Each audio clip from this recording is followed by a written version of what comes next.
The collaborative had its early roots as a community and parent-driven initiative at Grant School. I was a parent at that time. My children attended Grant School, and it really came about as the result of conversations with the school principal and teachers, and also some people in the community that were working with youth. People got together as a little board and started forming a partnership really to really look at the needs of the kids and get parents involved in the school and get more wraparound services for the kids. What I found was this very energetic feeling around what can we do better for our children? What kind of enrichment can we give them? What are some of the needs that the kids wanted to do? But then the other component was also bringing in the families. What are some of the things the families were thinking about or felt that they needed to support their child's education, but also to support themselves as parents?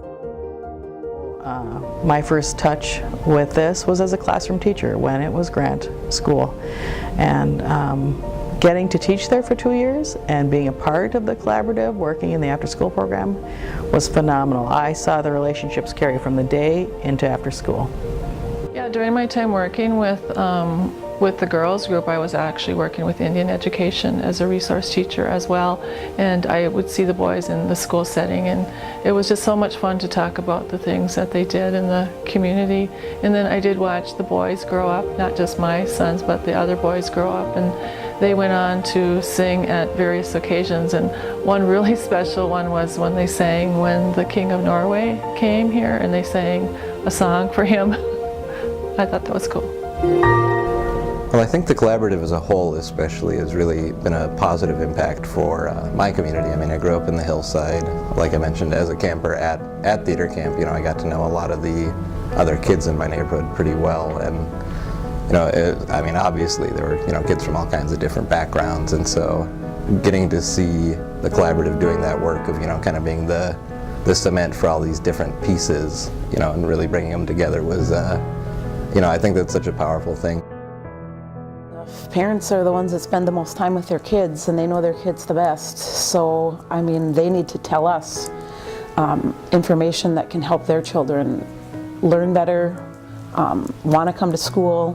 What can we get your kid involved in that will help them want to be at school and want to be a part of, learning.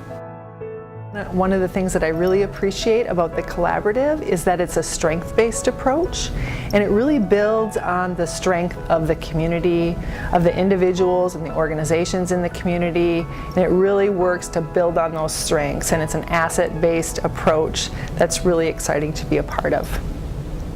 At this critical point where students who've been in the program are coming back and asking to volunteer with the program. And to me, that is really exciting. Or volunteers are being hired as coaches. We know that there's no disparities and barriers in certain areas in our city. So we want to make sure that everybody has the same opportunity to be successful, to get resources, and to strive. We want to make, Duluth and the surrounding areas work for everybody, and that's why the community school model is so important.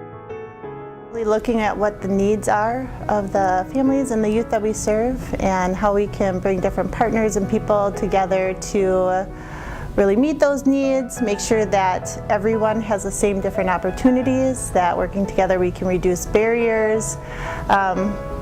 So everyone is getting what they need, and it might be different things, but together we can help make sure that happens for everyone.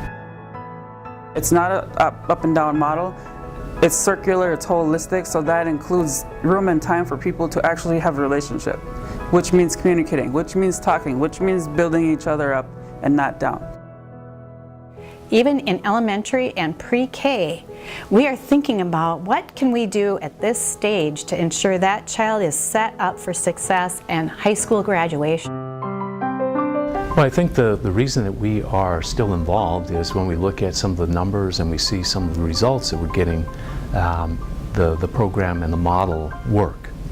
and you want to be involved with something that is successful. We see that the kids are doing better academically, behaviors are good, the students are reporting that they like school, they're learning, they have a better connection with the school.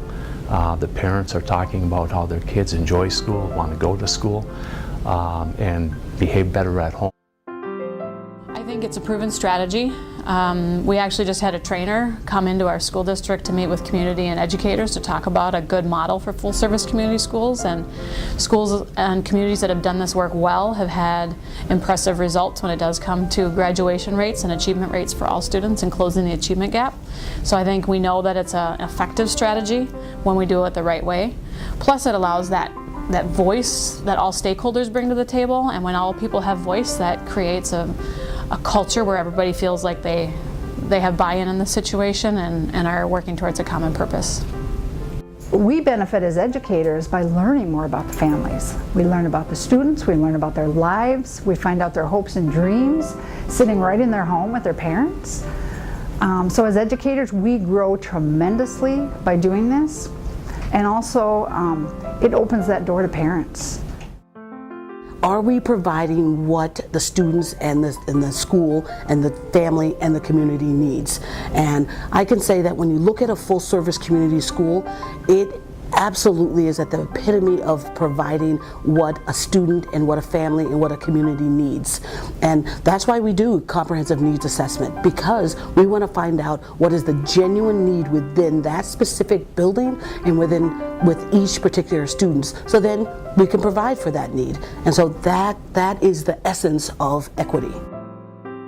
That one of the things that I like best is that it is a place for our parents to contribute ideas in a new and different way. And so schools, as much as we try not to be, can be intimidating places for families. After school program, I think, places a lot of value on parents' opinions about what kinds of offerings we have for their children. Get involved, send your kids. Let them have fun. They'll have a great time. They may find, like, for instance, in theater camp, there's so many ways for them to get involved. The question for us as community schools is, what are we doing for some of our kids who have greater needs? What are we doing for our kids who struggle? Are we doing something that's lifting them up, or are we responding reactively? And I found that since we've begun the community school model, there's a place, a huge place for our kids who struggle, and there's a place for success and growth and achievement, and for school to be something positive.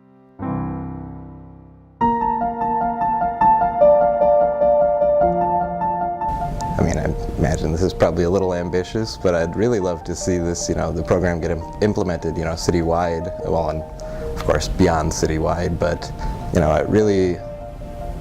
it would make me happy to know that all the kids in town are getting the same, cool opportunity that I got when I was a kid.